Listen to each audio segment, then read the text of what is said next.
a roll call of attendees just to be sure? That would be great. Thank you.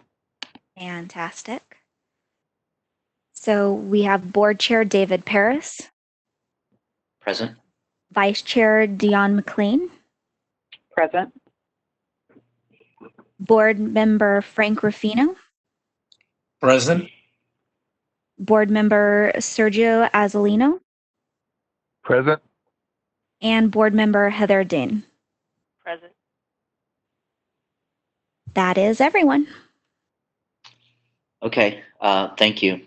Welcome, Dr. Fauché. Thank you very much for being willing to come on our call today.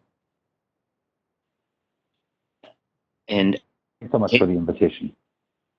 You're welcome. I'd just like to let you know that we've done some background on the subject matter today, and we had a presentation by the American Black Chiropractic Association and Dr. Edwards, and it was fantastic.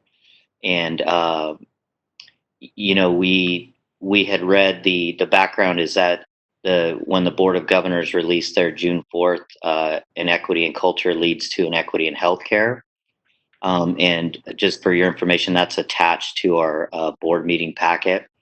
And that's Dr. McLean's request. We had reached out to the American Black Chiropractic Association and worked to develop a statement regarding, the social unrest around the country. And we also had reached out to the American Chiropractic Association and the Diversity Committee, and you as chair. And so thank you so much for, being present today to give us some insight, and welcome. And I will let you take the floor. Okay, so One moment really quick. Sorry, this is the moderator. Since you will be using a PowerPoint presentation for your presentation today, I do ask that you let us know when you would like us to advance to the next slide so we can progress it for you. Perfect. I just want to confirm, I have Anne-Marie Munson joining from the ACA, and she has a couple of places in our presentation where she'll say hello. Can we confirm that her audio is working? Hello, Anne-Marie, welcome. Give me 1 second. This is the moderator to locate her. And if we could do a mic check.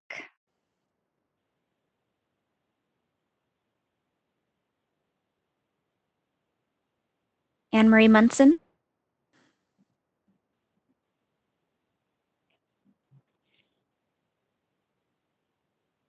I went ahead and manually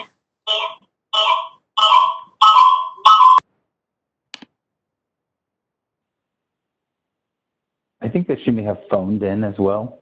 Yes, so I'm actually going to unmute her phone and keep her computer muted. So, Anne-Marie, if you could do a mic check for us. Sure. Can you hear me? Yes, we can. Great. Thank you. Thank you so much to the moderator, and thank you to the California Board of Chiropractic Examiners for giving some attention to what we at the American Chiropractic Association see as a significant issue in American society, specific to the needs of public health. I want to commend the staff at the board. I had the opportunity to speak with Marcus at length and in preparation of this. And, in our conversation, I asked, do you have plans to speak with the American Black Chiropractic Association? Because this conversation would be incomplete without that conversation, including them in this dialogue.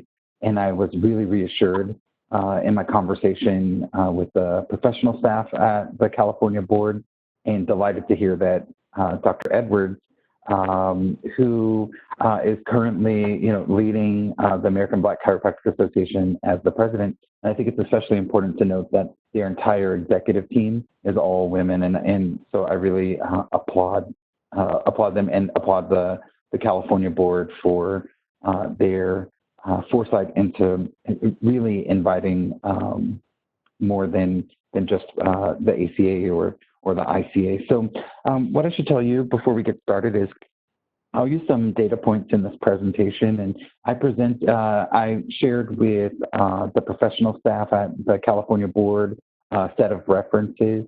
At the end of our slideshow, my email address and also Anne Marie's email address are there. So if any of the members of the board have questions or comments or would like those references or the supplement packet, please reach out and we'll get it to you right away. So my name is William Fauché. I'm the chairperson for the Committee on Equity, Diversity, and Inclusion at ACA. We have 11 professional members and 3 student members serving on the committee for a 2-year appointment. And so what I'll do is introduce Ms. Anne Marie Monson. She's the ACA Senior Vice President of Operations. She'll give you a little history about how it is we came to be doing this work and how long we've been doing this work, and hopefully have a good conversation with you all. So if you could advance to the next slide for me, and I'll turn this over to Anne Marie for a couple of slides. Great. Thank you, Dr. Fauché, and many thanks to you, Dr. Paris, and to the California Board of Chiropractic Examiners for giving us the opportunity to present on our diversity initiatives here at the ACA. I'm delighted to provide you with a brief history of the Commission, which is now a standing committee, Dr. Fauché said, by Dr. William Fauché. So after the launch of ACA's new brand and the adoption of sweeping governance changes in 2017, the Board of Governors convened ACA's first ever Volunteer Diversity Commission. These dedicated volunteers, all doctors of chiropractic from different and diverse backgrounds, and of course members of ACA, were charged with generating a strategic roadmap that outlined ways in which ACA could become more diverse, improve the practice success of our women and minority members, serve diverse populations within the American population better, and identify other diversity issues of which ACA leadership should be aware. The time frame to complete this roadmap and present it to the board was 2 years. The Commission held its first meeting in November of 2017 and got to work identifying several activities to guide ACA in developing short, mid, and longer-term goals for addressing diversity in the organization. The short-term strategy focused on developing educational programming for ACA members. These activities encompassed the blog post schedule, identification of topics on diversity for webinars, as well as a Facebook Live event. A key midterm goal in 2018 was the Commission's creation of a position statement on diversity. This statement was successfully developed, approved, adopted, and implemented by ACA's board in August 2018. And it has also been adopted as an advisory opinion on ACA's Code of Ethics. In 2019, the Commission concentrated its activities on developing a strategic diversity initiative plan, and this plan was meant to address equity, diversity, and inclusion for the longer term. They established working groups to focus on 3 specific areas. The first was cultural competence, training, and education strategies. The second was special populations, access and disparities. And the third was diversifying membership in the organization and in companies. Their extensive research helped to inform 5 key recommendations that were made and presented in the plan to the board. The combined efforts of the working groups, their dedication and commitment to this project, and the ongoing support of ACA leadership, especially during 2019, culminated in the delivery of ACA's Strategic Diversity Initiative Plan, which the board unanimously approved and adopted during their January 2020 board meeting. And I know Dr. Fauché is going to discuss the recommendations in more detail. And with that, I'd like to turn it back over to him. Thank you.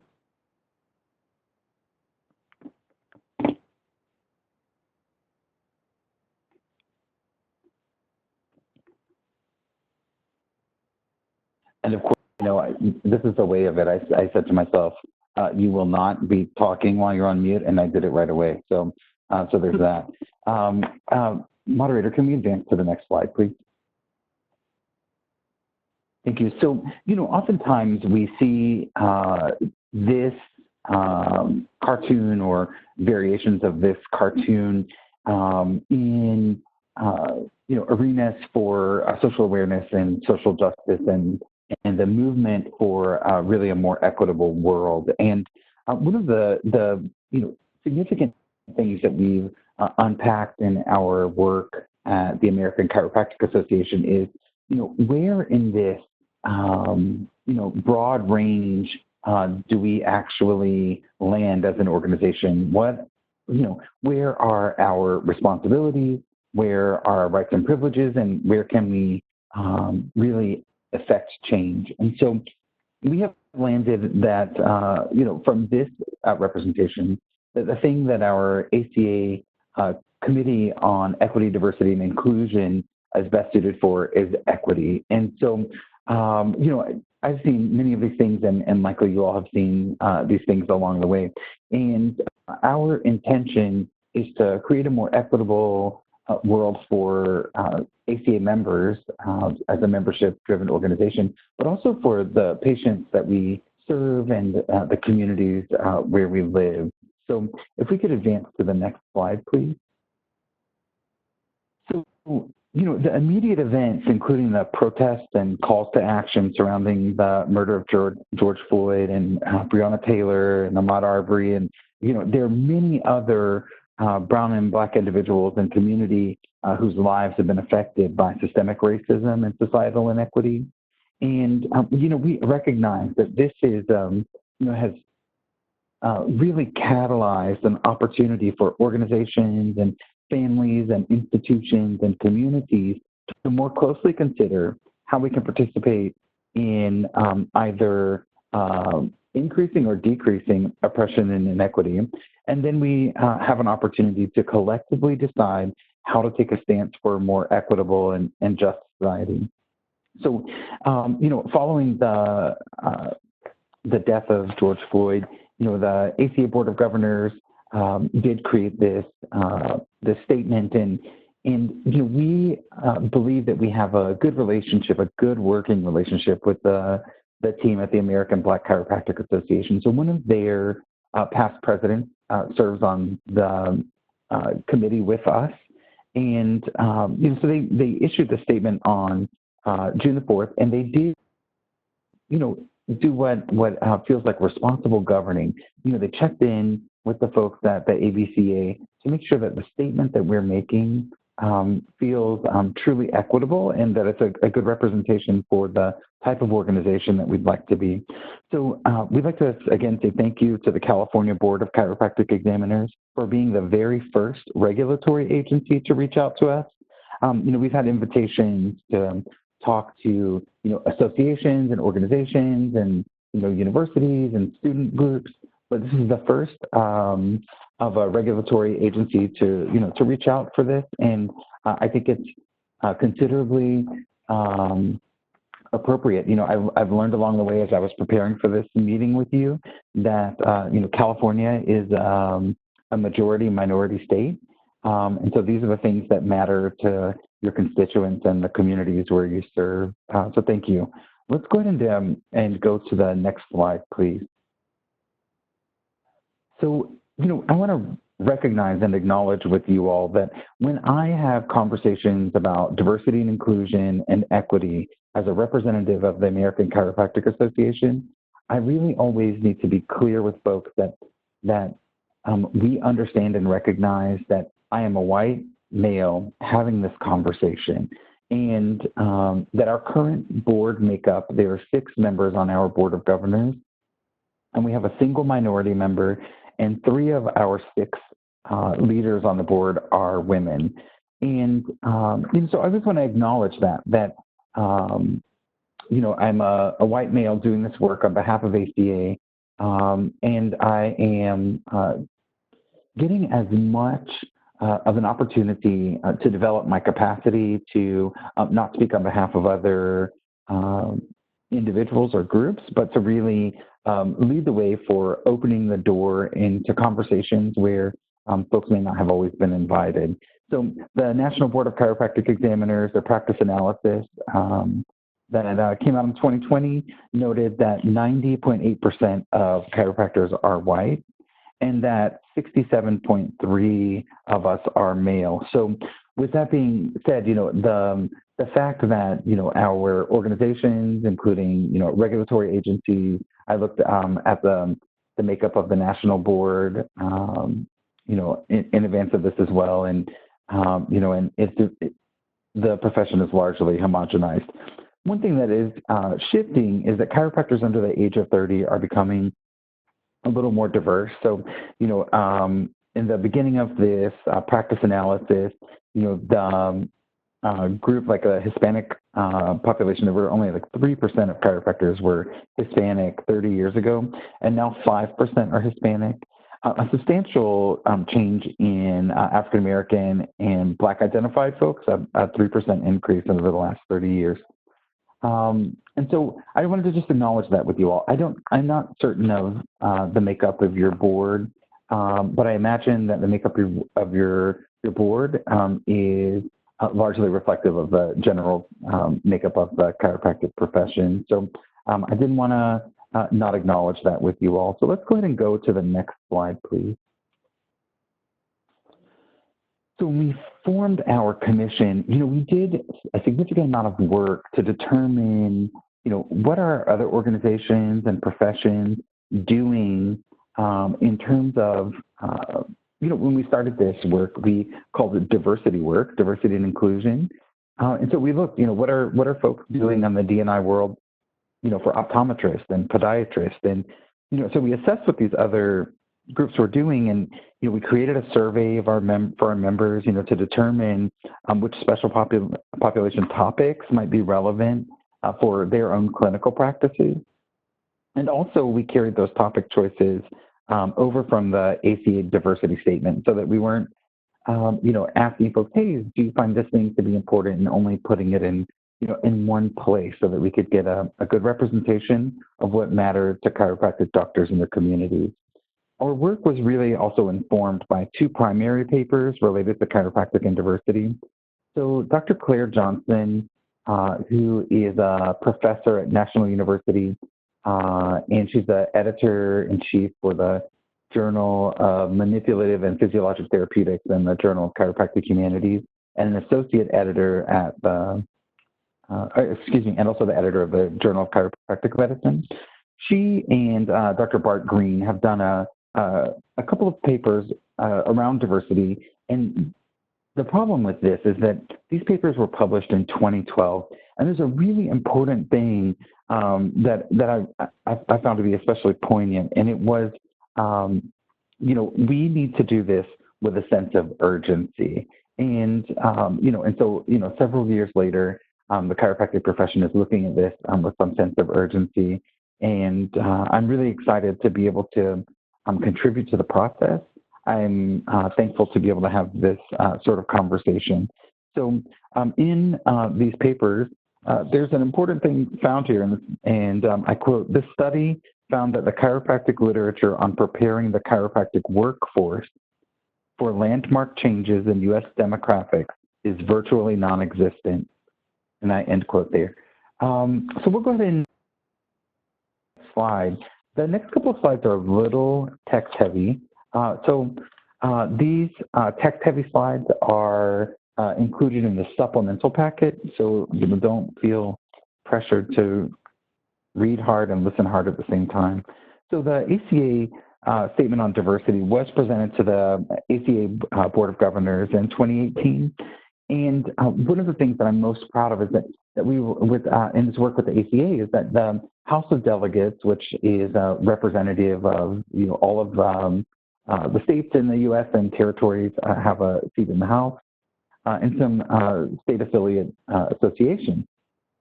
And the diversity statement was immediately ratified by the House of Delegates at ACA.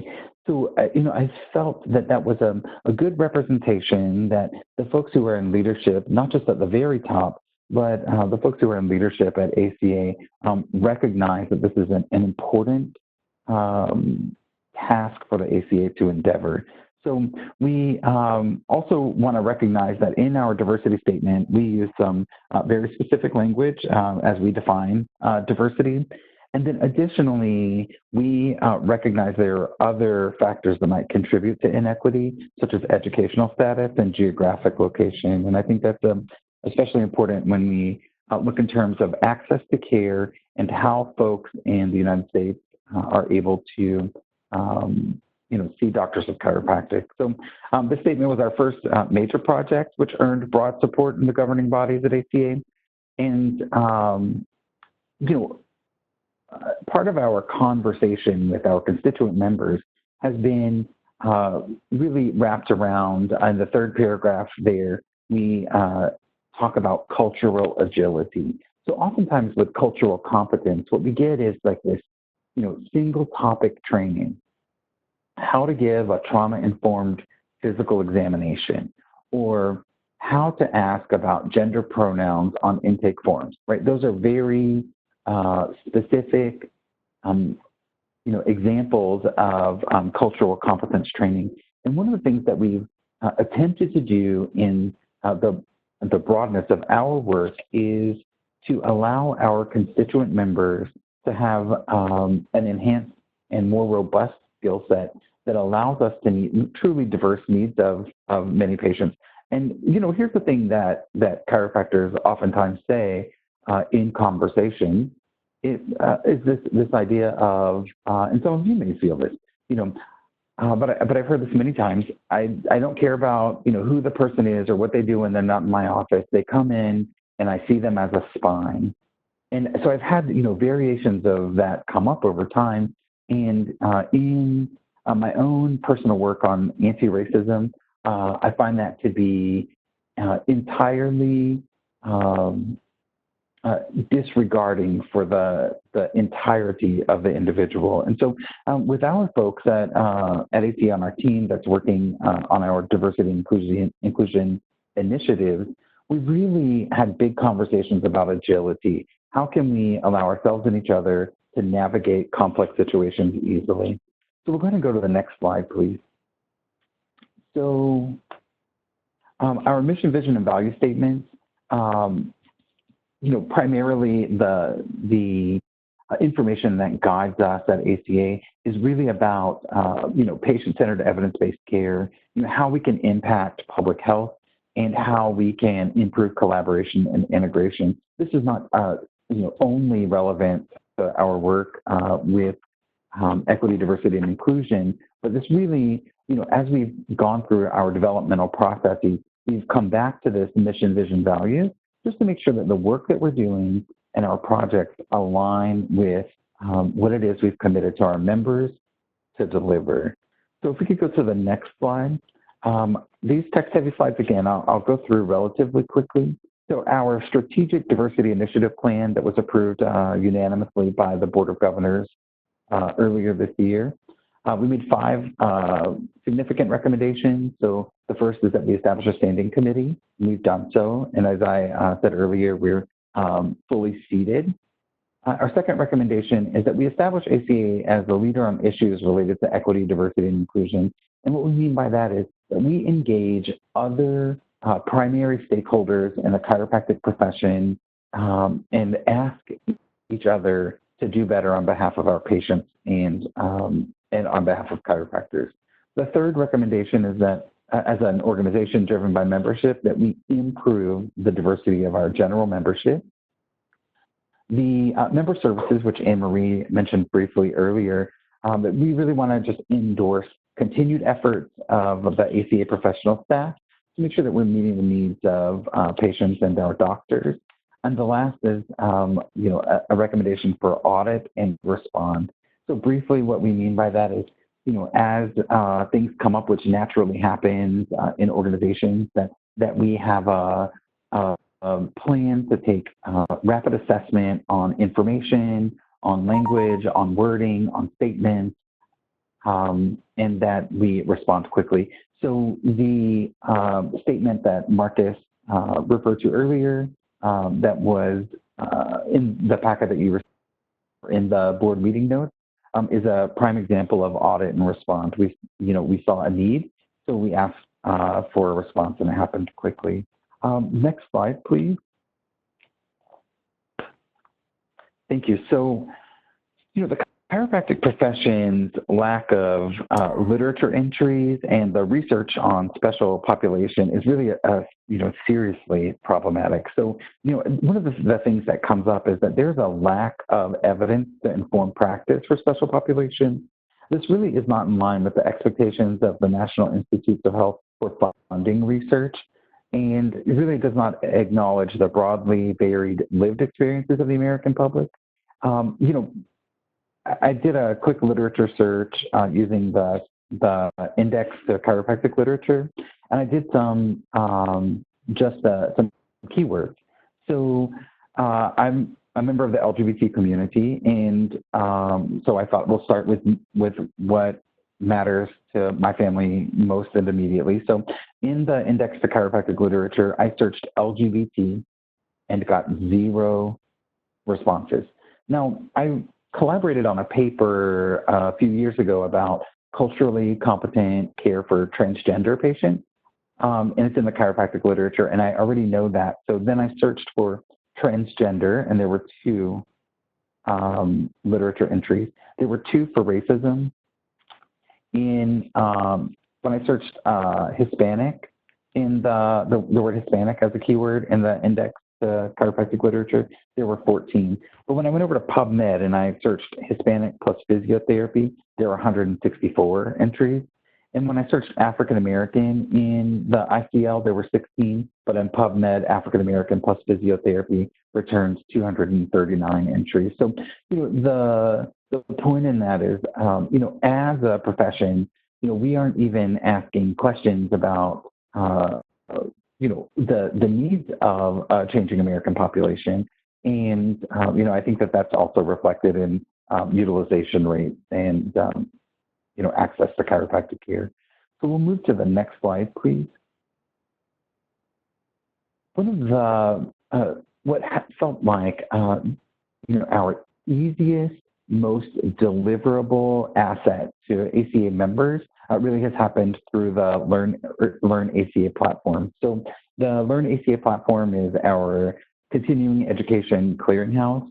We have specifically a working group that's collaborating with the education department just to be certain that the curricular assets we're putting forward have a category that is, related to topics of diversity.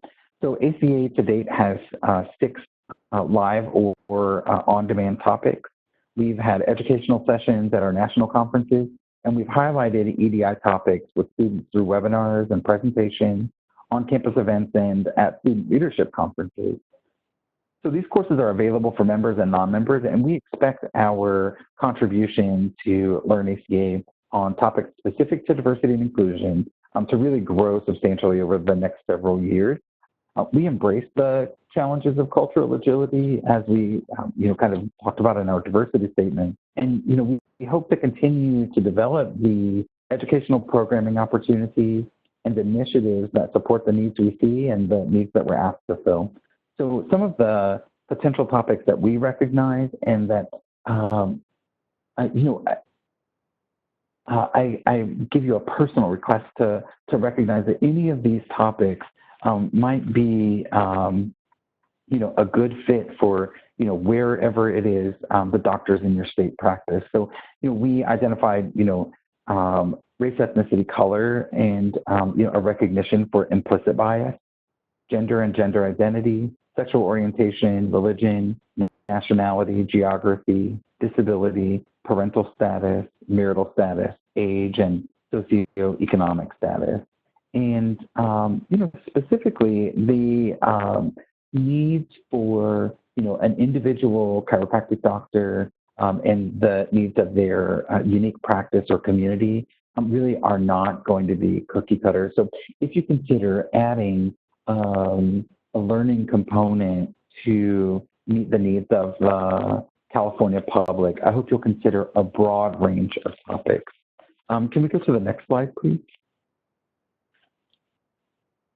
Thanks. So why does EDI work? Why does it matter for chiropractic, and why is it important for California specifically?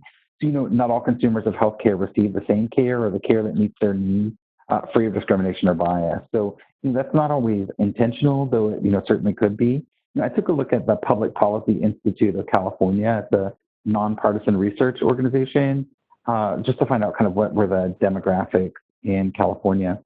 And, and there were things that I didn't know. So I didn't realize that 1 in 8 of all people in the United States live in California. And I didn't realize that California was a 37% white minority. And this really is not a match for the demographics of U.S. chiropractors. Again, there are some health equity data points in the supplement that we provided. So if we could just advance to the next slide, what I'll do is go through the next few slides a little more quickly to make sure that questions and answers. There was a paper that assessed a random sample of 20% of all Medicare beneficiary use for chiropractic care, and they noted that less than 2% of Medicare usage could be attributed to non-white Medicare patients of any group. So 96 to 97% of all Medicare claims in the United States are for chiropractic services provided to white Americans. So that's a significant opportunity for us to reach more folks, if through no other program than through use of the Medicare program. So the 42% number comes from the United States Transgender Survey. So they've done 2 of those.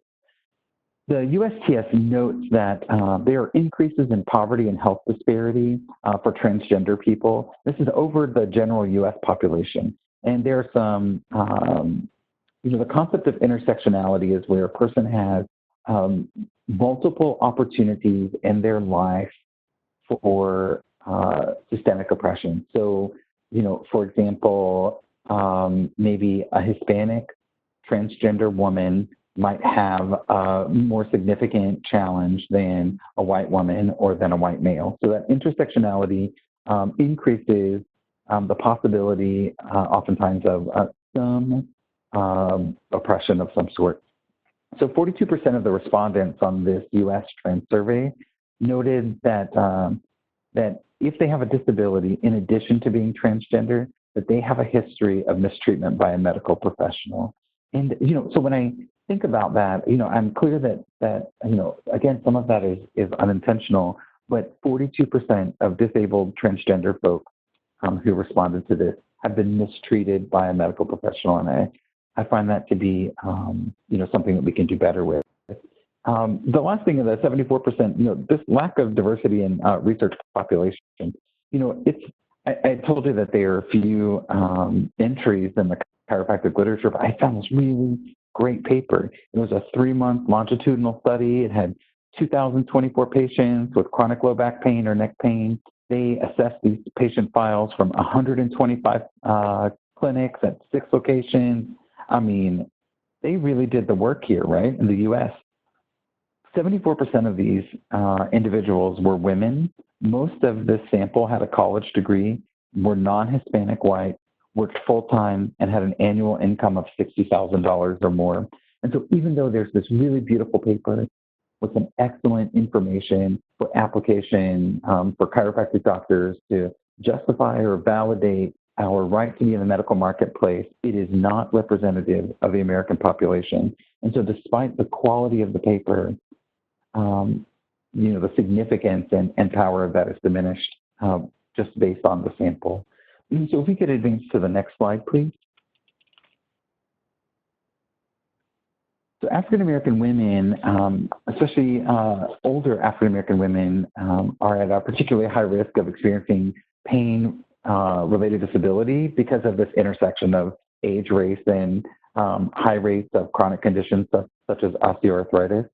I want to tell you what I loved about this paper is that oftentimes when I see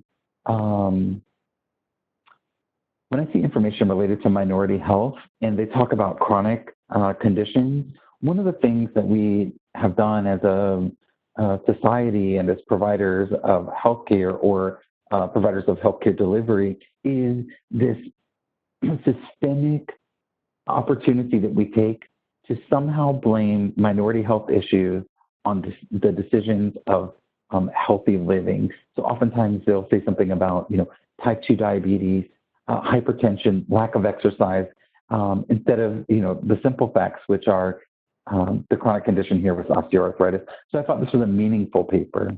If we could go to the next slide, please. So I briefly mentioned implicit bias. So, pain really is the primary reason that folks come see us in our offices, and pain is regularly assessed to demonstrate medical necessity. So, if we have practices that take third-party payers, this is part of the thing we're asking about this. But, the burden of pain is really unequal across racial and ethnic groups. And in addition to these differences that folks experience pain, there are really racial and ethnic disparities in assessment and treatment of pain. And I feel like it's a really important thing to acknowledge when talking to chiropractic doctors in particular, that this is built into our system. So if we could go to the next slide, please. ACA recommends to our affiliate state organizations, state associations, and now regulatory boards that consideration be given to promoting robust continuing education topics that are not limited to specific demographic groups. So we recognize that, again, you'll have varied needs based on practice location and population served and the lived experience of the doctor. So, we're prepared to increase our capacity for meeting those needs. Anne-Marie talked to you about a little bit about our working group. And, we invite you to, inquire further if any of our projects or any of the work that we've done can additionally support the specific needs of the population that you're responsible for in California. So if we could go to the next slide, please, and thank you. So the next step for ACA is that we commit to continuing our inclusive information campaign through both infographics and social media platforms, in addition to our ongoing legislative efforts. These have historically included things, like a public loan service forgiveness and Medicare parity, inclusion, and the National Health Services Corps. And, we've really actively pursued avenues for chiropractic doctors to more easily attend to diverse communities and to underserved groups through our legislative priorities. Our commitment to public health and the enhanced cultural competence of our members requires the ACA to set a broadly diverse set of viewpoints on our committee, and we'll remain vigilant in seeking to understand the needs of the U.S.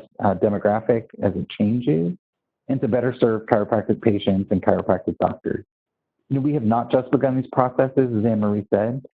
So our work is not a knee-jerk response to the 2020 protest and to the loss of Black lives. This is work that we have been doing and we intend to do for the long haul.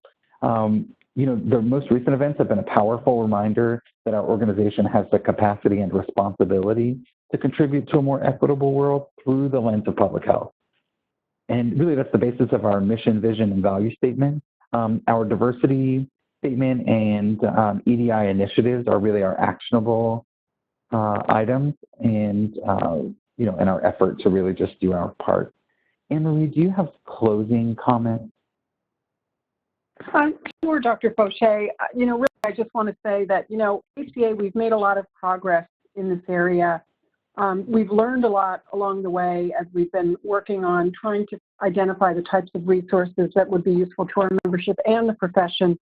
But we also recognize that there is still much to be done to really continue to address issues of diversity, equity, and inclusion, and make sure that, we are staying on top of the kinds of resources that our membership needs and the profession at large.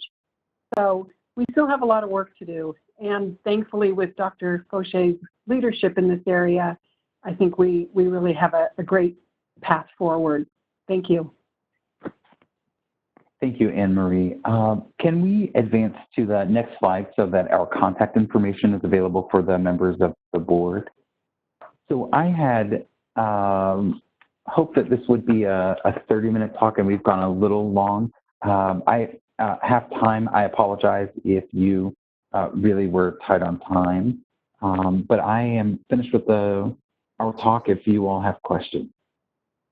Well, we have all the time that we need. So thank you for that. And Ms. Munson, Dr. Fauché, that was That was really wonderful, thoughtful, insightful, and very detailed presentation. And I think it really epitomizes that, the very discussion around all the different concepts of diversity is in fact very diverse in and of itself. And there's so much, there's so many layers to this and so many different ways to approach this and think about it. And so I hope your presentation, really reminds us that, this discussion requires so much more of exactly what you did for us today, and this type of engagement and discussion. So thank you.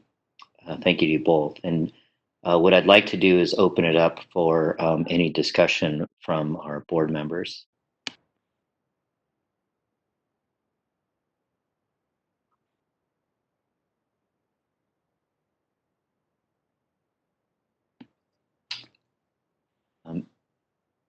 This is the moderator. It appears board member Frank Rufino has a question or comment. Please, thank you, Frank. Go ahead. Thank you, Mr. Chair. Again, I wanted to commend Dr. Fauché for your work, and your presentation. It was very enlightening. And you touched upon something that I think most of us don't think every day, don't realize, but it's so essential and so important. This whole idea of cultural competence. And by the way, Dr. Fauché, I did not grow up in this country. I came in this country when I was 16 years old, and I feel lucky and fortunate not only to experience the multicultural, and I grew up when particular religion, wanted to be a priest as a young kid. So I have an appreciation somewhat of cultural diversity, but really I don't. I don't have no idea of my brothers and sisters in the Middle East. I don't have no idea what it feels like to be growing as a Muslim. I don't have no idea what it feels like to grow up in Thailand. I mean, so when I am now have colleagues that come from those perspectives, that come from those areas, it's a challenge because we all have, as you quietly said it, we all have these implicit biases, right? And we all possess them. I mean, there's no way of denying it. It's part of our human makeup. We have these unconscious biases that with us. So bring all this up and recognizing it, that is as important as to as it is our audits and our financial concerns for the success and for the success and to become more equitable and everything that you were talking about. It is incredibly important to recognize it, number one, and begin to understand and how do we deal with that. The good news is, and I speak from my personal experience, is that all these biases, that we all have, they can gradually be unlearned if we learn how to recognize them and how to become conscious of it, and if we look at ourselves in the mirror.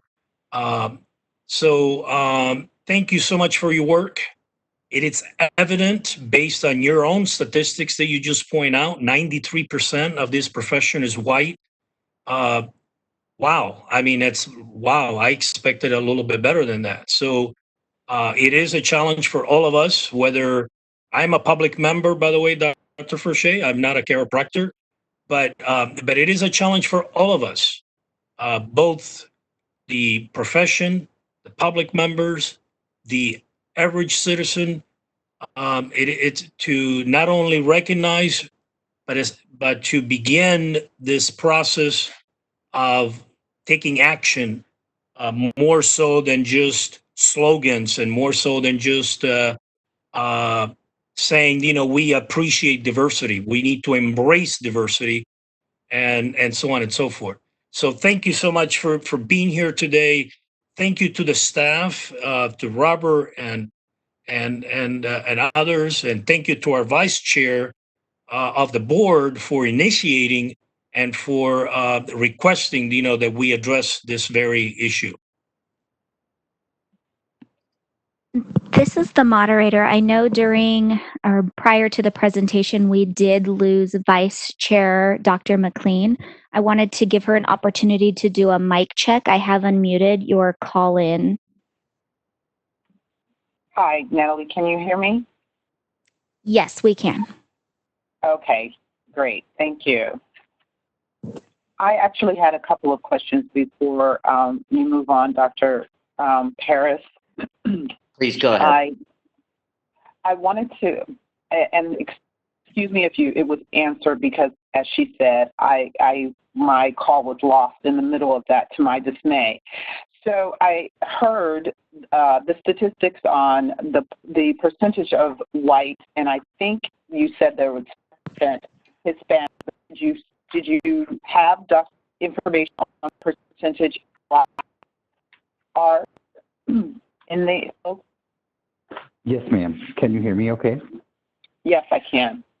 Okay, so let me just flip back. So in 1991, which was when they did the first survey, the Black African American identified respondents were 1.6%, and now 30 years later, 4.6% of chiropractors under the age of 30 are Black.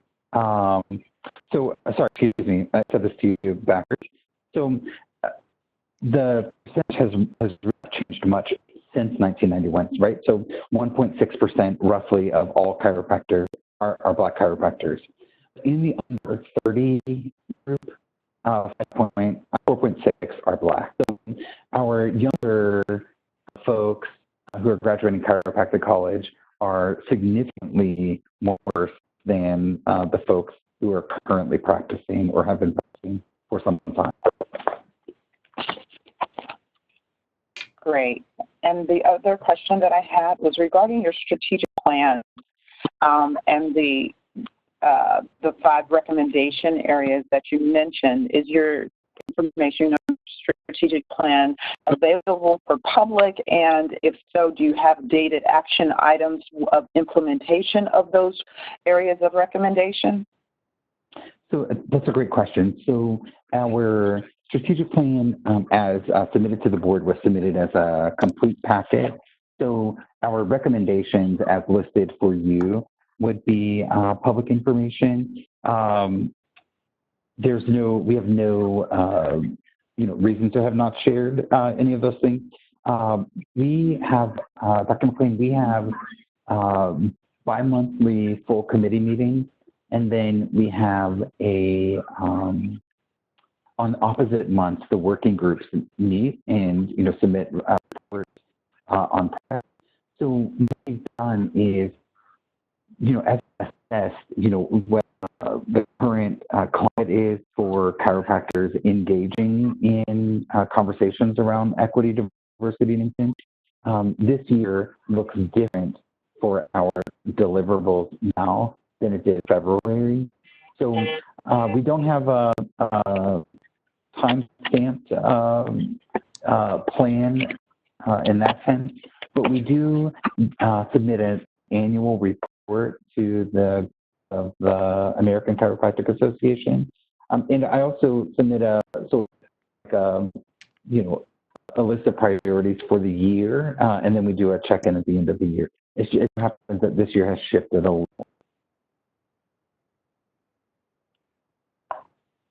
And some of these things that became apparent to us, Dr. McLean, like the recommendation number 3 to improve the diversity of our membership. I think that one of the things that we have recognized is that we don't really know who our members, who they are, or how they identify. So, with 2020 being a census year, we'll piggyback on that toward the end of the year and do a census of our members and see if we can get a clear idea of, what makes up the demographics of the folks we represent. Fantastic. I'll let other people ask questions or make comments before moving forward. Thank you, Dr. McLean. Anyone else with question, comment, discussion? Anyone on the board? I have a comment, Dave. This is Heather Dane. Please go ahead. I just want to take the opportunity after the presentations from Dr. Evans and Dr. Fauché to remind the board when we're discussing our requirements. We've had discussion in the past, and I don't want it to be forgotten about including CE regarding diversity and competency. It's something that we've discussed before, but I just want to bring it back to the forefront of our discussion. Not obviously in this meeting, but in general when we're rewriting regulations. And thank you so much for your presentation. Thank you, Dr. Dane. That's a wonderful point to make. Duly noted. Does anyone else have question, comment, discussion? Anyone else on the board, staff? So I'll take this opportunity. I have a quick, just a quick question, not to get too granular with the data, Dr. Fauché, but when you mentioned the demographics in California versus the chiropractic profession, is it your sense, just in generalizing this, is it your sense that we may be one of the states where the demographic diversity is so high, but yet the chiropractic profession is so low, that we may represent possibly the biggest kind of gap there? I think that might be a fair assessment. That is certainly could feel a little bit like extrapolation of information. However, Dr. Johnson, whom I mentioned earlier, happens to be a California resident. She did this work not just on the papers that I referenced, but she's also a contributing author to the National Board practice analysis. And they have a breakdown on what the respondents were, the respondents happened to live or practice. So I think that it might not be a terrible thing for you and the members of your board to the national board and ask for those data points specific to the state of California. Yeah, thank you. Yeah, I think just as a general observation, I think that was an interesting few data points for us to consider as a board, that we may be at least at the top end of that kind of diversity gap between the profession and our population.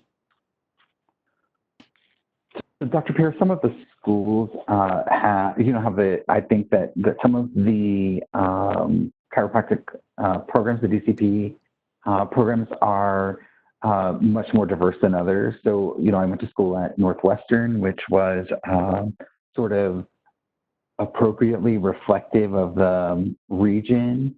But, like Logan University, has an articulation agreement with Grambling, which is a historically Black college and university. And I think it may be the only of those type of articulation agreements. I saw a data point some time ago that that Sherman College has a large number of folks who work on their admissions and financial aid team who are Spanish speaking, and they have a large percentage of Spanish speaking folks who speak Spanish as a primary language attend Sherman. And again, I think that Life in Georgia and Life West are a little more diverse than some of the other schools. And so, I think that there are probably some regional variances that might occur just based on the location of the institution. But I do think that, some of the schools really are making good inroads, into training a more diverse workforce. Thank you. Appreciate that reply. And I'd like to keep it open for any more, if there's anyone else, board or staff, comment, discussion, question.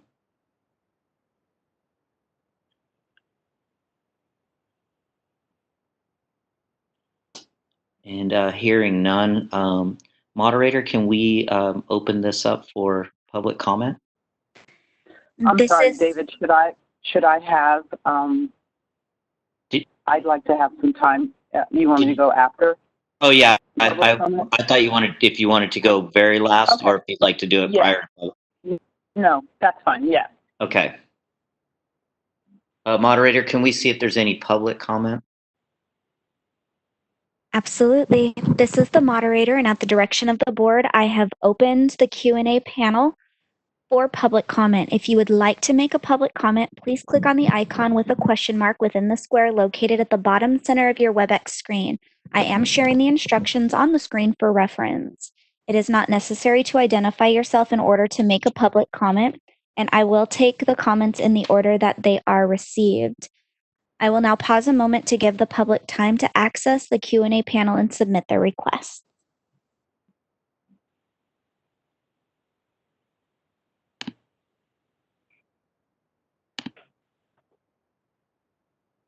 An individual identified as Don Benton has requested a public comment. Great, thank you. Don, your microphone is unmuted. You will have 2 minutes to make your comments and be given a 10-second warning. Great, thank you. Hi, everyone. This is Dawn Benton from the California Chiropractic Association, and I've been on all morning, and this is such an important topic, and thank you for doing this. I'm actually emotional about it. I don't know why, but I do know why, because it's so important. But I did want to let you know that we've been working on this at CCA, Cal Chiro, and we've been working on a statement to get out to our members regarding putting together a task force and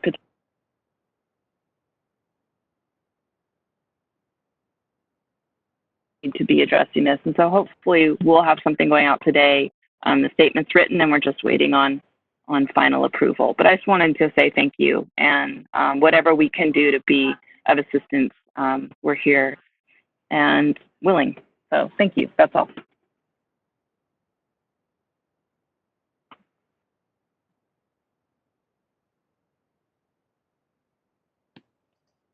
Thank you, Ms. Benton. Let's leave it open for another minute. Is there any other public comment? At this time, there are no further requests. Okay, thank you. Seeing no further requests, let's close the public comment. And I'd like to offer the floor to Dr. McLean and allow her to make a statement on the board's behalf. Please, Dr. McLean, thank you. Thank you, Dr. Paris, and hope that the many stakeholders, or at least some of the stakeholders, are still on the call and listening.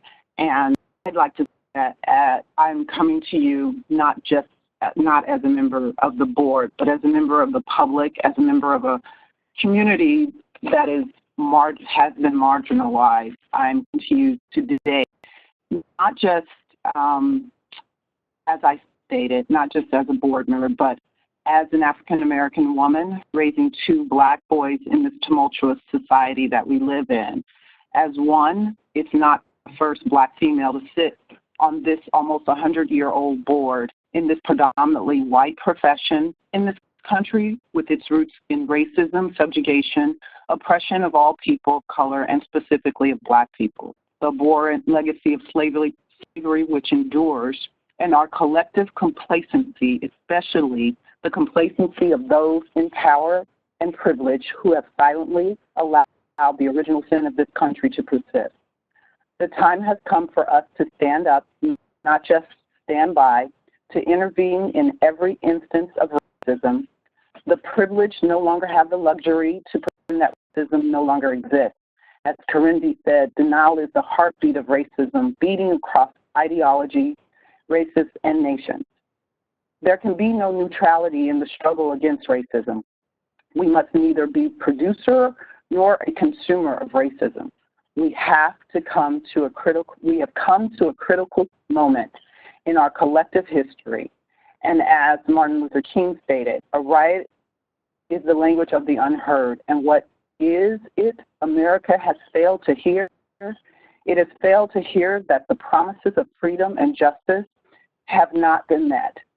And it has failed to hear that large segments of white society are more concerned about tranquility and the status quo than about justice and humanity.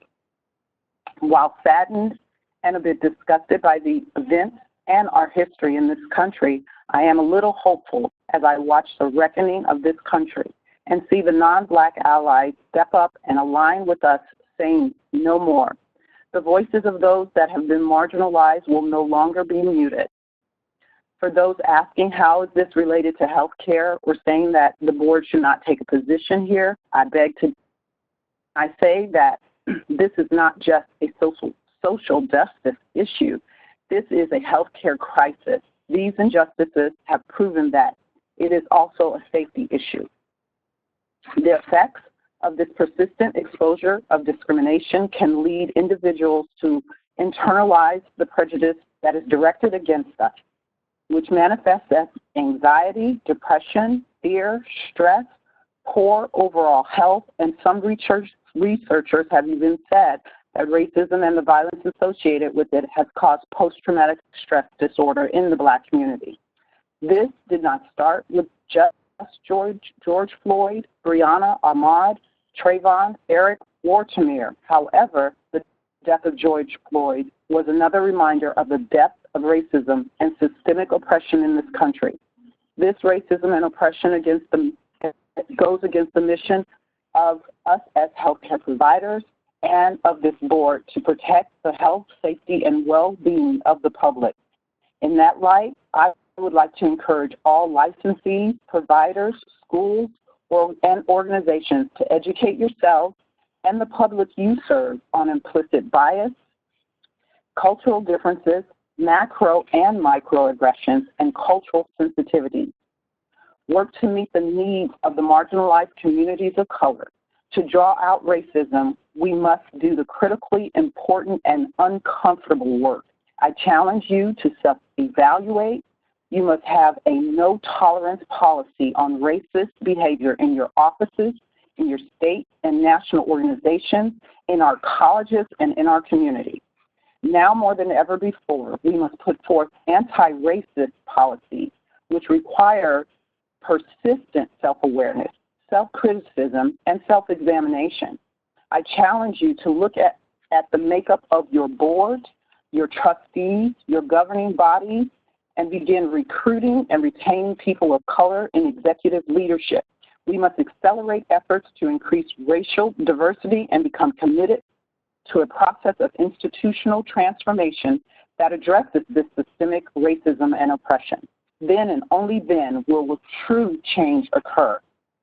Our pathway to justice and its clear goals will require renewed and reformed reflection, conversation, commitment, and most of all, action. We must be sure that each of us holds each entity of our community, person, profession, and our organizations accountable. As primary healthcare providers, chiropractors are an integral part of the healthcare system, which is plagued with disparities in treatment, access, and interpretation of complaints from African American patients. I encourage you to commit to doing your part to change this, not just checking a box, not just a weekend diversity training, but doing your part and truly getting into the arena and getting dirty, challenging the status quo, leveraging political relationships for reform, educating yourself and everyone around you on the issues, acknowledging your privilege, supporting organizations and individuals who are doing the work, and volunteering, and most of all, have courage. You cannot change what you cannot acknowledge. We all have a responsibility to do our part in moving towards systemic change in order to truly serve the health, welfare, and safety of the public. I feel the time has come, the reckoning has come, and I ask you, are you ready to commit? Because when we know better, we must do better. And I pray that we all come together now and simply do better. Thank you for indulging me.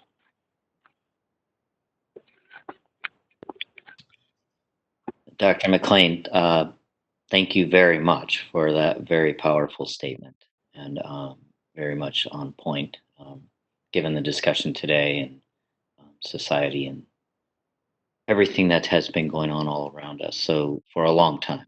So thank you, thank you, thank you.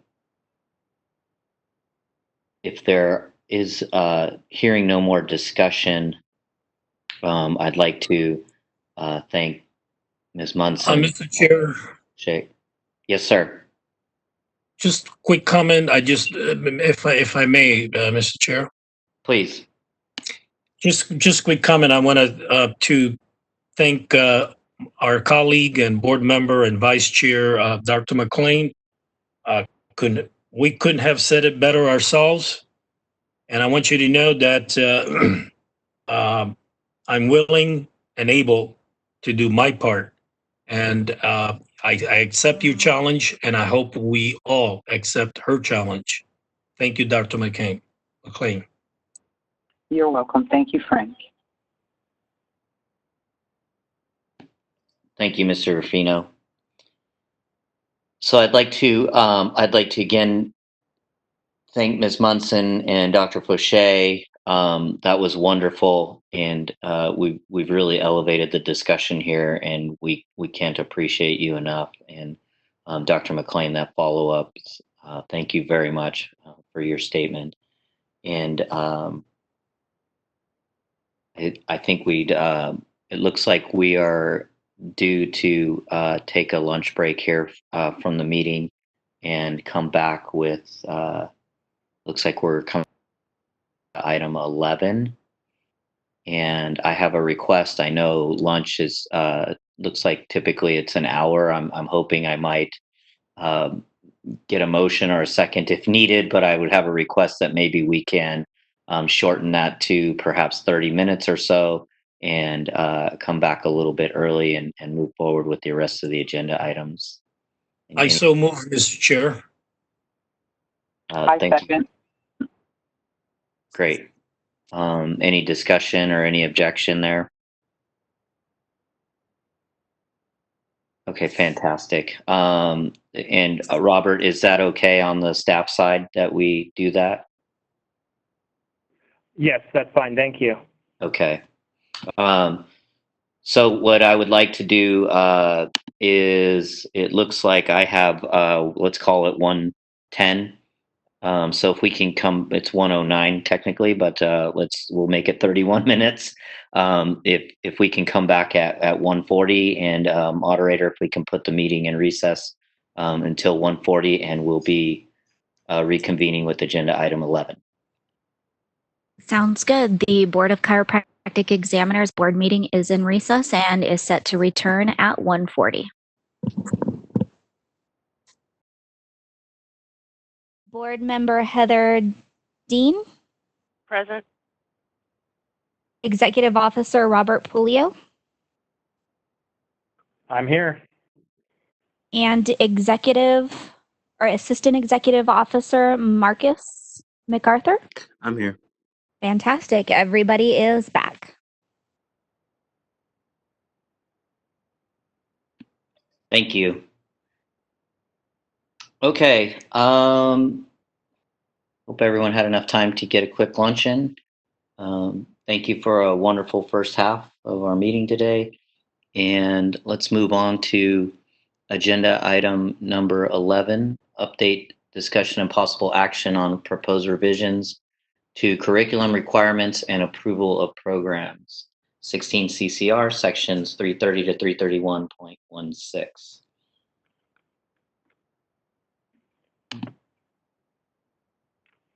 Hi, this is Robert. I'm going to introduce this, and then I'm going to ask our legal counsel from DCA's regulatory unit to go over the regs and answer questions. So this is, we got into this discussion earlier when we were talking about the waiver. This is something that the board had started a long time ago and then had to set aside as other priority regs and legislatively mandated regs came up. but it's something the board's been wanting to do for a while, and the reg is, excuse me, I'm sorry, the regulation would go through and clean up our curriculum reg and get rid of a lot of obsolete and overly prescriptive language, so that it's in line with CCE's meta competencies and with what's being taught throughout the country. So, and also it makes it easier as teaching methods and technology evolve. The less detailed our regs are, the easier it is for schools to transition into state-of-the-art teaching methods. So, Clay, are you on the line?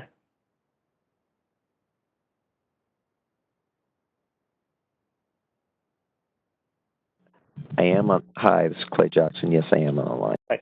So, would you this, or do you want me or Marcus to? How do you want to handle this? Why don't I go through it, and I can toss things back to you for the policy reasons why. Okay, great, perfect.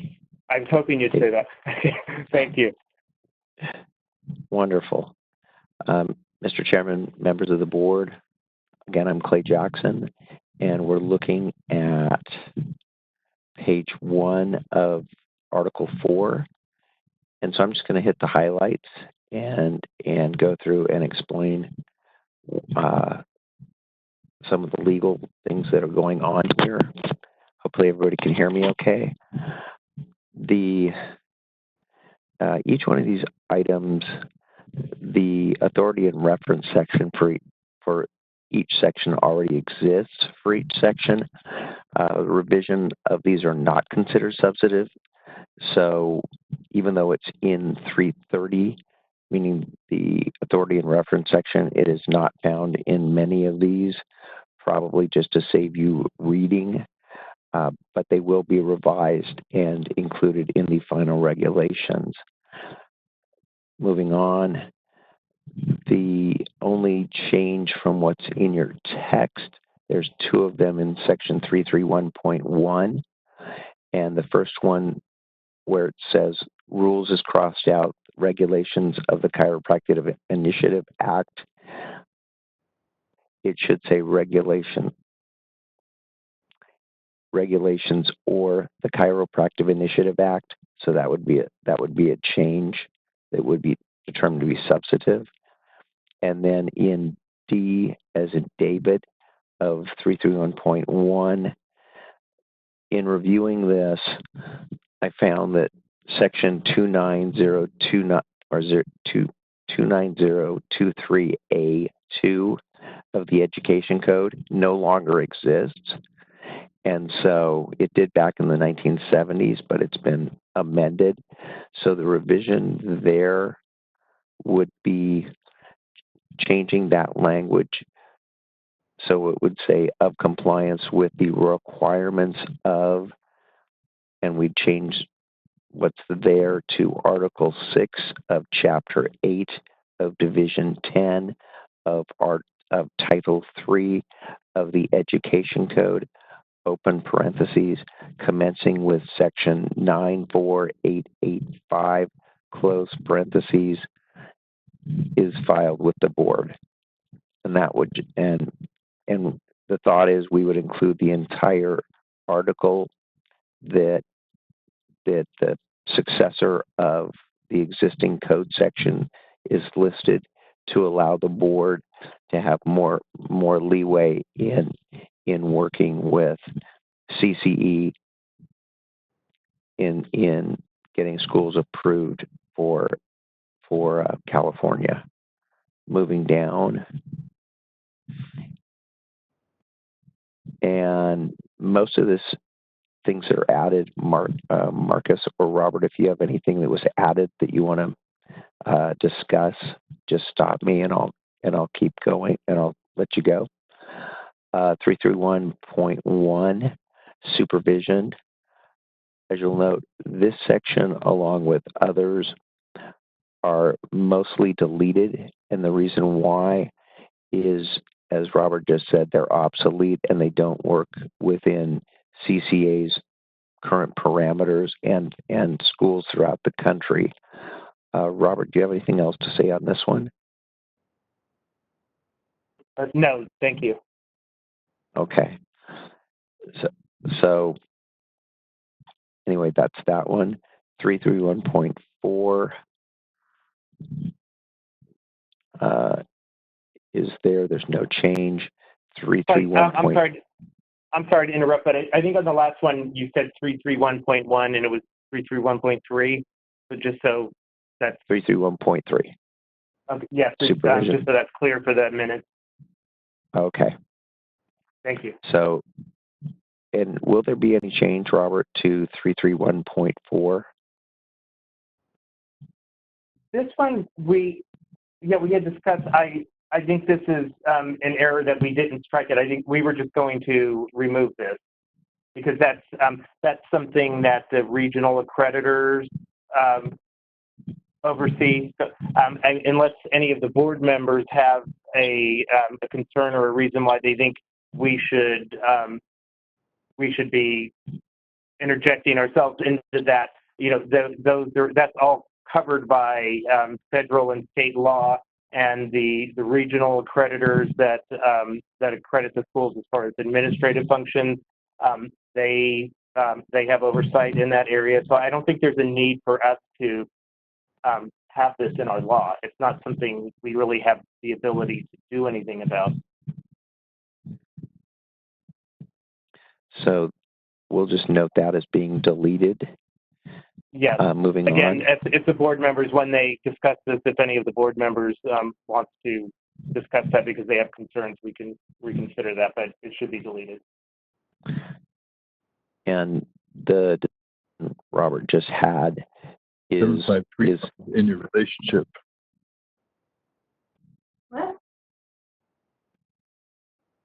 What was that? Go ahead. I'm sorry, Clay. No problem.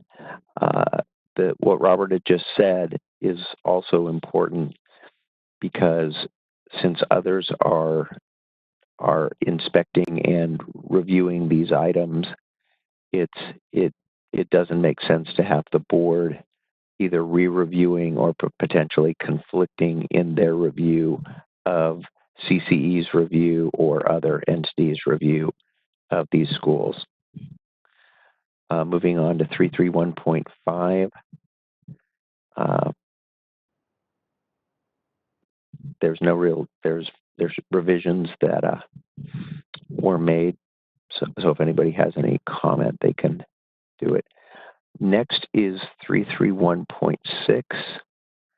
And this one, as you'll note, is completely deleted. And the discussion here would be on the items that are completely deleted by the board. There's several ways that the board can handle these items. They can either do what we've done here, which would be delete all the text, reserve 331.6 and anything below it, and then put reserved, which means if the board had a future regulation that it wanted to put into this area, that it could do so without having to create a new number.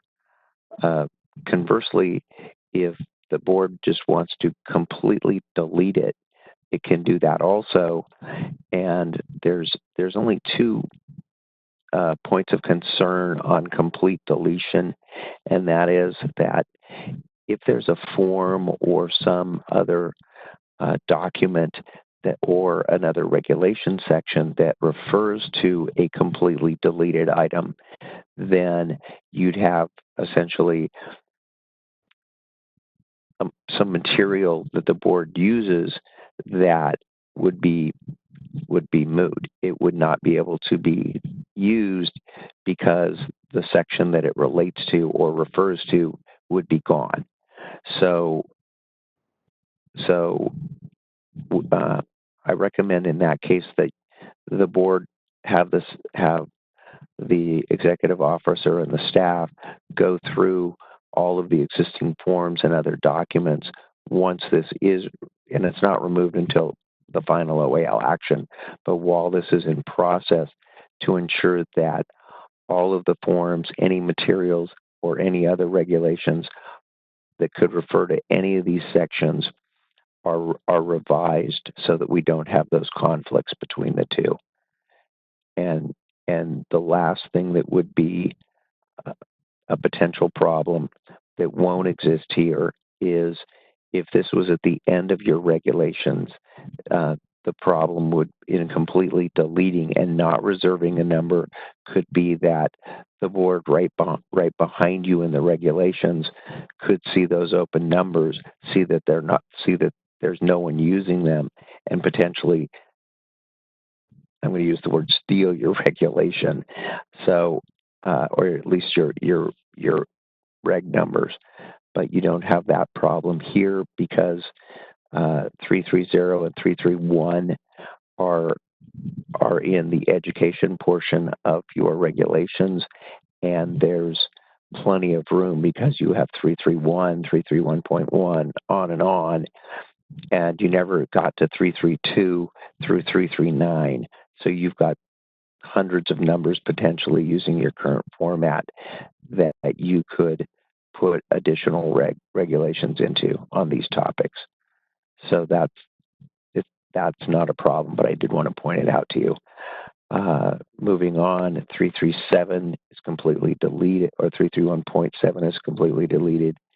Same with 331.8, 331.9, 331.10, and that these are all done for the same reasons, as is 331.11 is not.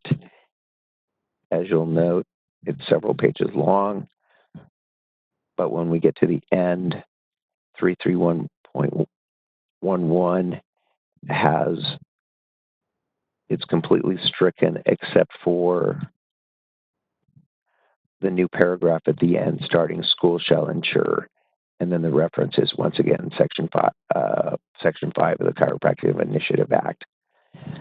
So that's all that will remain out of that section. 331.12.1 curriculum, and this is changed to create requirements prior to November 3, 1976. And then after that, you have 331.12.2 entitled Curriculum Requirements Prior to 2020, and that's not new text, but it's there, and at some point, the immediate prior regulation will become obsolete because you just won't have anyone practicing that was licensed prior to 1976. Moving on. Clay, I'm sorry to interrupt, but I just wanted to point out for the board members, in case anybody looks at this, because I think one of these sections, as we had discussed and we almost struck it, was it mentioned surgery or minor surgery.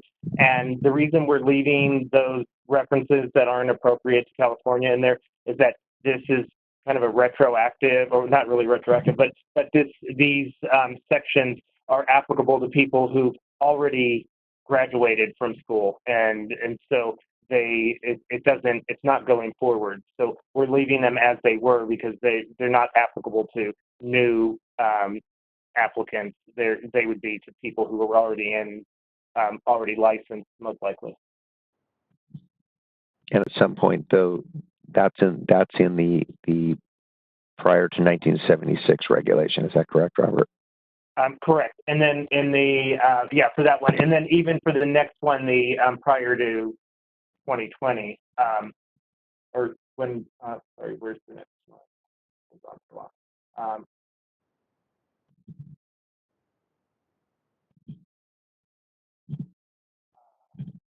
What's the next, what section was that? I'm sorry. 331.12.2.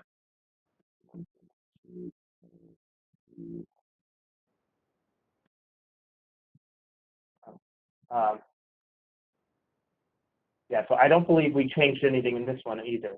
and there's probably some things in there that are still like obsolete or not applicable, but we just left it as it was because we're not going to go back and change what was applicable to prior licensees.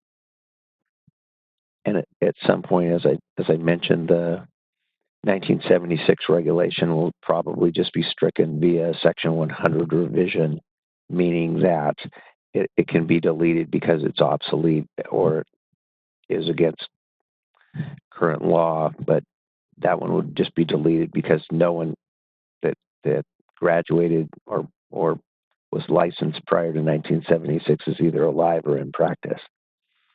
So, and the minor surgery, Robert, and for the board is under public health, hygiene, sanitation, and emergency care, which is number 5 on probably both regulations. Yes, you're right. That's number 5. So, C5. So.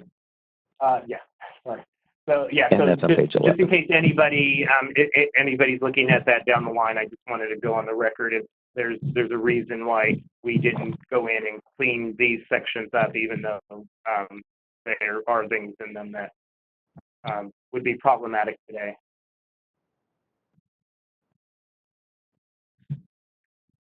With that, moving on to 331.12.3 curriculum requirements. The original language was stricken and now has the new language that you see. The numbering that's going on in 331.12.3, where the 3 is stricken and now it's 4, is changed. And as I mentioned before, depending on which way the board wants to go on reserving, deleting, or the like, any sections, the board can later renumber all of these, and the executive officer could actually renumber all of these as a grammatical non-substantive change. But the process of going through the existing documentation should be done prior to that occurring, which is why it's not before the board at this time. 331.13 is again stricken and reserved at this time, or the board can vote to just delete that entire section.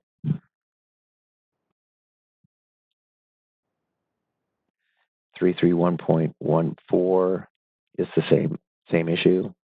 331.15 violations and or failure to comply was changed to and or because the operative language that starts violations and or failure is in the alternative, or it's conjunctive, so it can be. So we changed the heading, even though it's non-substantive, to comply with the language of the actual regulation. Moving downward to 331.16.13, again, that is completely stricken. So that's the end of the review.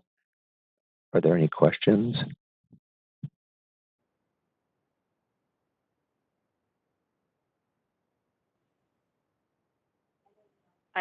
This is Heather Dane. I have a question.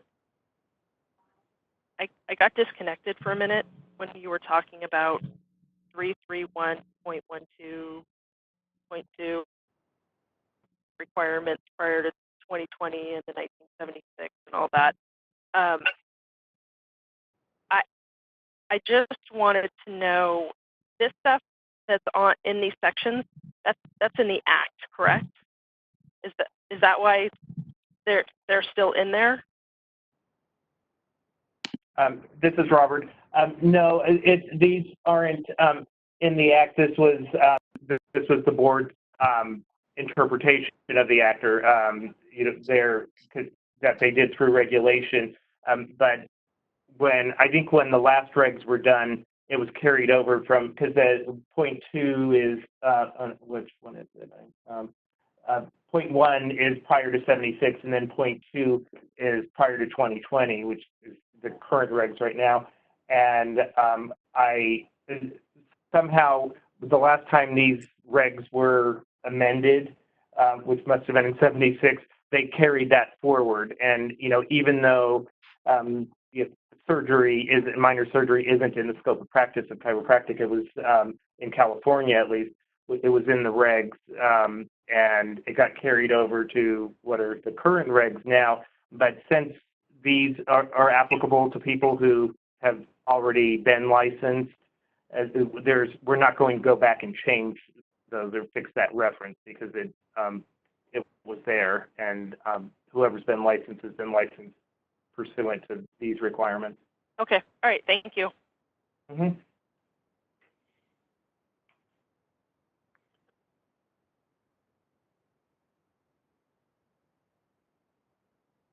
Were there any other questions about the regs or Hi, comments? this is Dave. I have a quick question. Thank you, Clay. In regards to 331.11, is there potential for that language to present any difficulty or conflict if the colleges move to expand their entrance requirements, or does that just represent kind of a minimum? I'll let Robert handle that if I could. Oh, okay, thank you. Sure.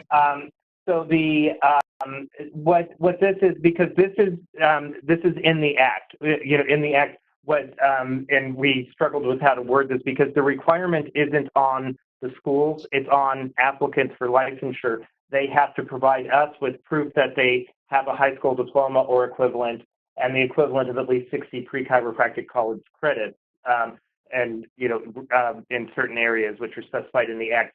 So we just took the bare minimum of what the act requires and put it in here. And I don't see it being a problem because this is pretty broad because, they don't have to have an actual diploma. They just have to have the equivalent, which any student would have before they get into a chiropractic college. And if they increase their requirements, like to a bachelor's degree, then that would encompass the equivalent of the 60 units. So I don't see this being a problem in the future. And if it is, we would have to amend the act. Okay, thank you. Mm-hmm.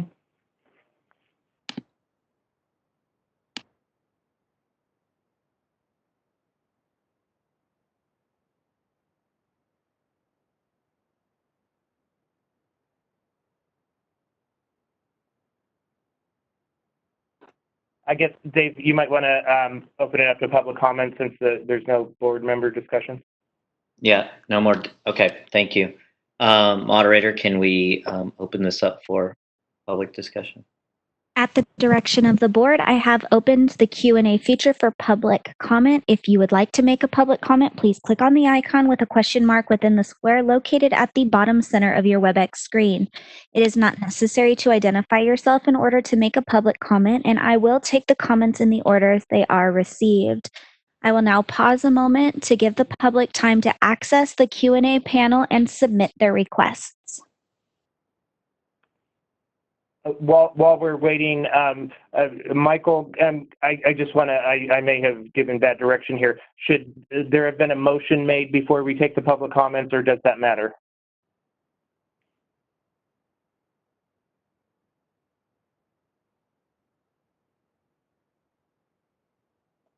Certainly, if Michael connotes here, if there's going to be an action, then you probably may want to wait for public comment until all board members have addressed the motion, if there's going to be one. Okay, sorry about that. So Dr. Paris, and Clay can help because the motion will have to be worded in a certain way to give flexibility to staff to make non-substantive changes. And so if there is a motion to approve this language to start the process, we could have Clay state what the motion should be, and then somebody can make that motion. And so is it hearing no public comment? Let me just make a quick statement. Please note that the Q&A feature is being used only as a means for the members of the public to represent that they would like to make a verbal comment. Once unmuted, the member of the public may verbally state their comment. This is not a means to ask questions of the moderator or members of the board. Submitting such inquiries using this feature will not be answered. So if you would like to make a public comment, please type, "I would like to make a comment." But I think, Dr. Paris, I think we need to make the motion before we take the public comment. So, okay. Okay. And did Clay? Can you give us a suggested language for that motion? I can, and I'm also going to send it to Robert and the staff so that they don't have to write all this down as I'm reading it. Okay, the proposed motion would be approve the proposed regulatory text revisions for Title 16 CCR sections 330, 330.1, 330, 331.1, 331.3, 331.4, 331.5, 331.6, 331.7, 331.8, 331.9, 331.10, 331.11, 331.12.1, 331.12.2, 331.12.3, 331.12.4, 331.13, 331.14, 331.14, 331.15, 331.16.13, comma, and direct staff to submit the text to the Director of Consumer Affairs and the Business, comma, Consumer Services, comma, and Housing Agency for review, comma, and, comma, if no adverse comments are received, authorize the executive officer to take all steps necessary to amend the preceding rulemaking package, comma, including the renumbering of the sections and addition and revision of the authority and references for each sections, comma, initiate a revised rulemaking process, comma, make any non-substantive technical or grammatical changes to the package and set the matter for hearing. and whoever makes that motion has to repeat that. On that conditions, I won't. So moved. I second that motion. Thank you. Is there any discussion?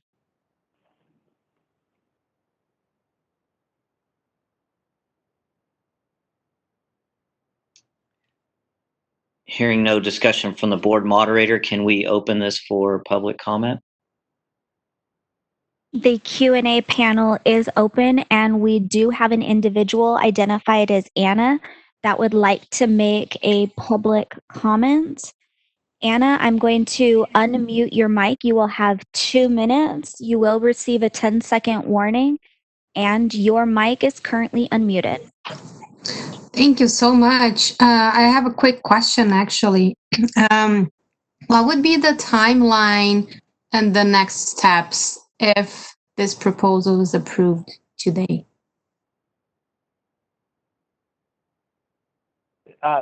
Clay, can I defer that to you?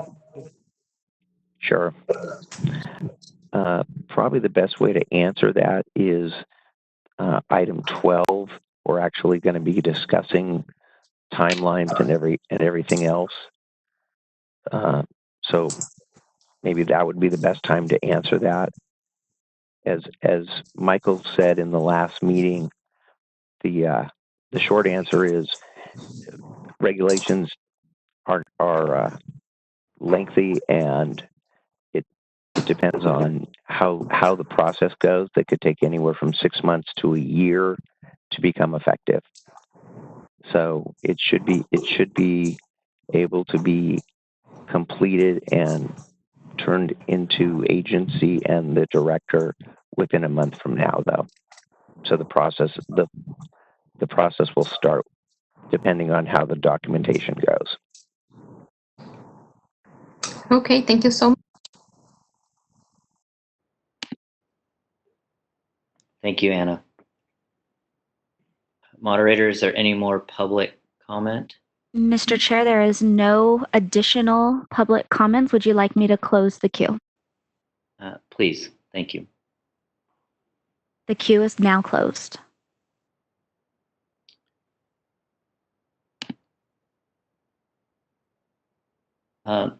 Okay, Dr. McLean, can we please call for the vote? Shall I turn that back over to Mr. Rapino, or should I continue? If you don't mind, can we just continue? Okay, no problem. So I will call for the vote. Dr. David Parrish, Yes.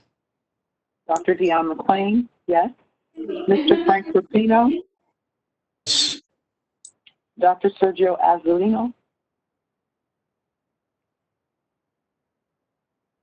Dr. Sergio Azzolino, Sorry, yes.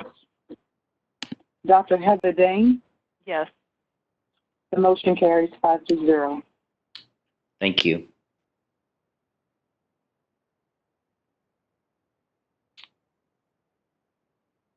Okay, moving on to agenda item 12. Update, discussion, and possible action on pending rulemaking.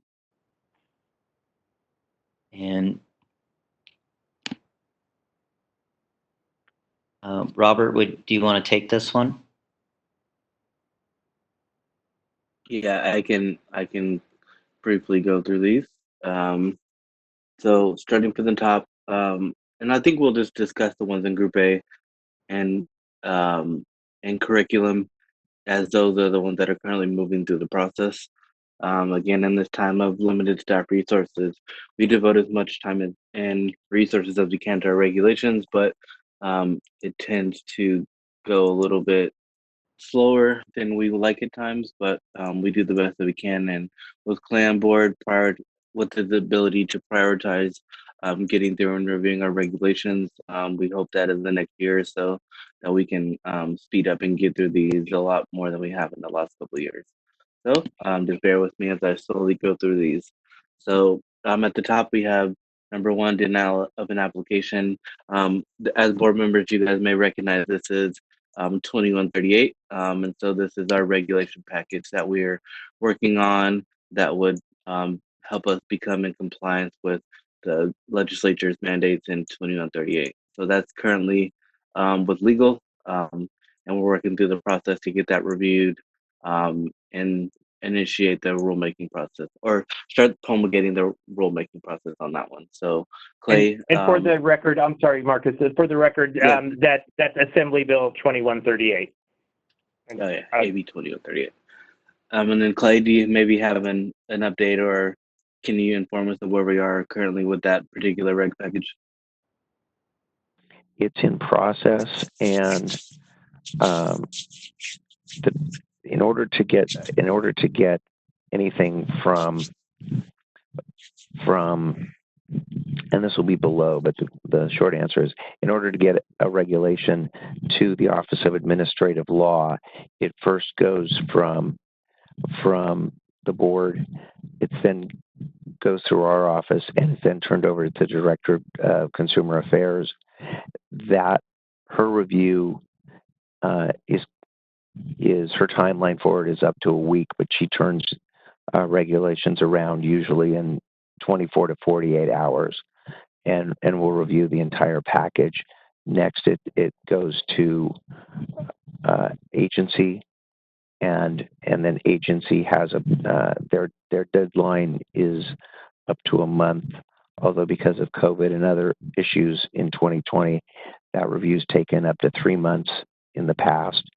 And then once it's released from agency, then it goes to the Office of Administrative Law, is published, and then is given a 45-day comment period. So that's the timeline for about the first 6 months. So that's where we are right now.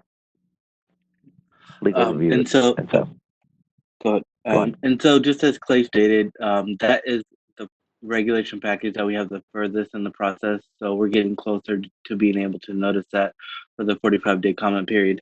And the other packages we're still working on, as you just voted on, is a curriculum regulation. And so this next time you see this sheet, we will have reprioritized the regulation packages as the board has reprioritized and moved up curriculum to in its uh, in its desire to have staff complete this as soon as possible.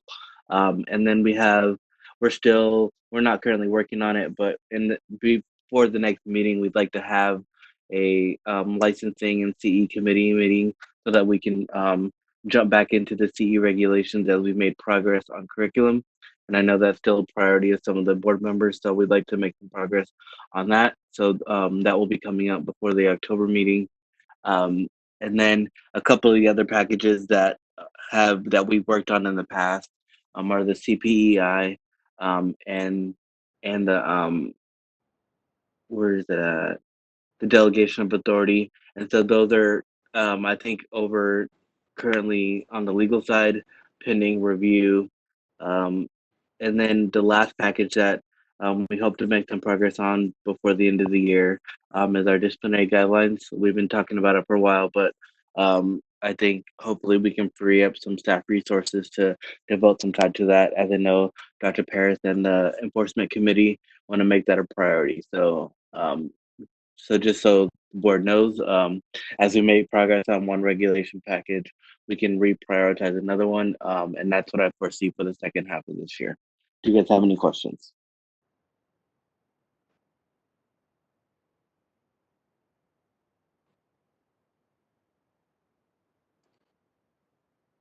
I'll turn back over to Dr. Paris.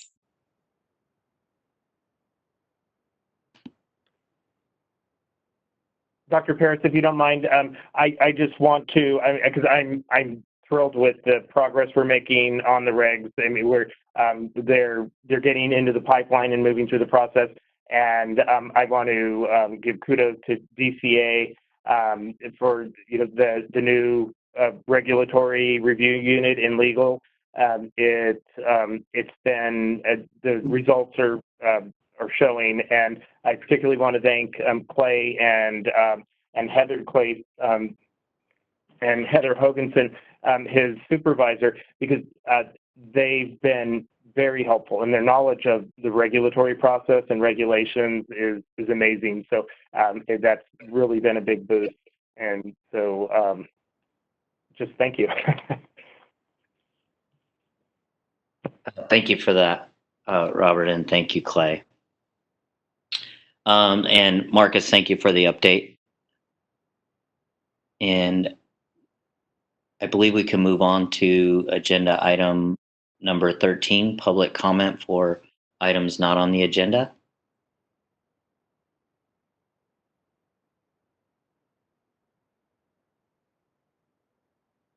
Moderator, can we open that up for public comment for items not on the agenda?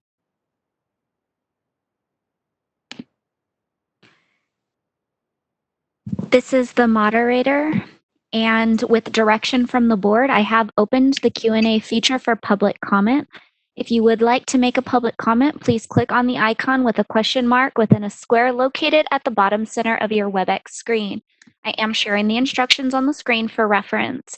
It is not necessary to identify yourself in order to make a public comment. I will take comments in the order that they are received.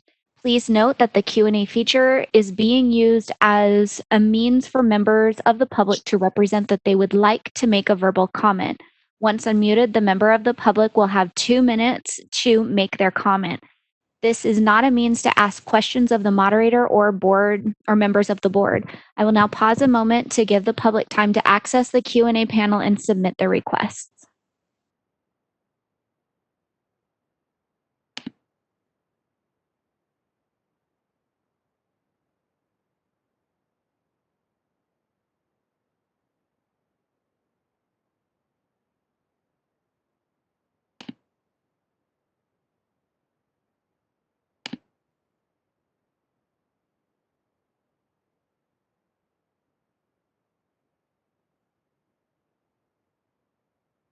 Mr. Chair, no requests have come into the queue.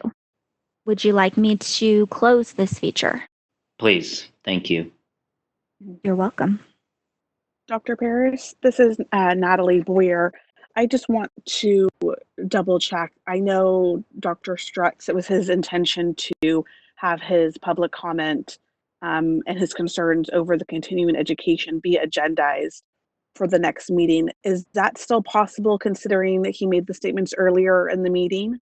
Yes, it was my understanding that's what we agreed to, and that we would do it again at the end. Okay, thank you.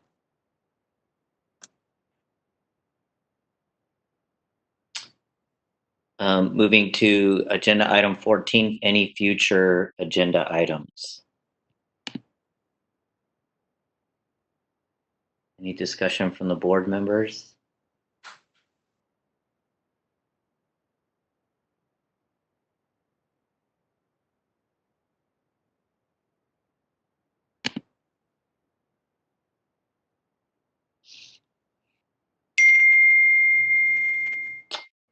If I may, I have two future agenda items I would like to see placed on the agenda. One concerning continuing education, and I would like to see the board receiving feedback from a discussion via the committee on creating alternative learning methods and different types of pedagogy, and including technology. And I would like to see the committee have a discussion around that, and have that discussion be brought back to the board, mostly concerning some thoughts and ideas on what may be acceptable, or provide us assurances that we're receiving quality CE through the various creative and alternative methods that we've been seeing requested by outside CE providers. That's lengthy? Is that something that can be drilled down to just an agenda item? Dr. Paris, I think it can, but we can talk offline and clarify exactly what you want to discuss. But it's clear enough at this point. Okay. And then the second thing I had is I would like to, as an agenda item, see the board receive feedback from the enforcement committee on discussion surrounding. I think we've been receiving some really nice data points from Kristen Walker, and I'd like to see the enforcement committee have that discussion about how to potentially shape or develop or focus some of our outreach, whether face-to-face, social media, et cetera, so that we can focus on the issues that we are identifying, in that data. We can start to use that data. Marcus, can we distill that down, or is that? Are you talking about ways that we can use the data to inform licensees to maybe mitigate some of the things that we're seeing on the enforcement side? Yeah, exactly. Okay. Got it. What my agenda item really is to, have that hopefully brought back to the committee, so the full committee can discuss it after the full board can discuss it after the committees, have a discussion and bring back. Got it. Yeah.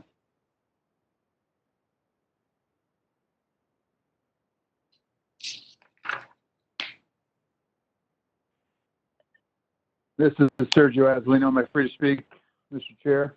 Please. So I'd like to place on the agenda the issue that I brought up before regarding corporate naming. Given that we have Mr. Clay Jackson aboard here, we had instructed our attorney, Michael Knutz, to take a look into the corporate naming issue, and there is some discrepancy on what chiropractors can and cannot name their corporation in comparison to medical corporations. So I'd like to place that on the agenda if we could get a little research behind what we need to do to make sure that the corporate naming statutes are equal across healthcare specialties. That would be very helpful. That sounds great. Thank you.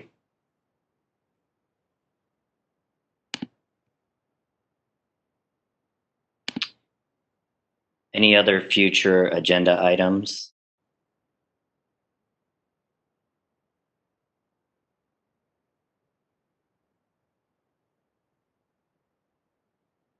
Okay, hearing none. I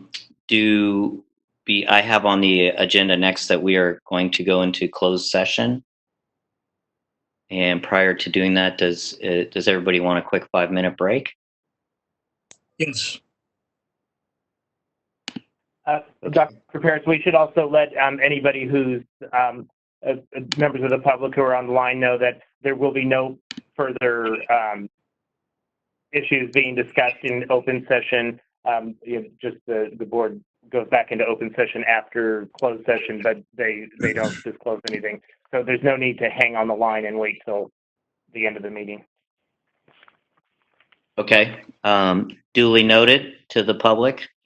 And moderator, if we can take let's see, what do we have here? Let's take a 6-minute break and put us into recess until 2:35. Dr. Paris, can we actually take a 10-minute break just to ensure that everybody's up the line and clear instructions can be given so that we can conduct the closed session appropriately with the staff and the board members? Absolutely. 10-minute Thank break. you. We'll be back at we'll call it 11 minutes and be back at 2:40.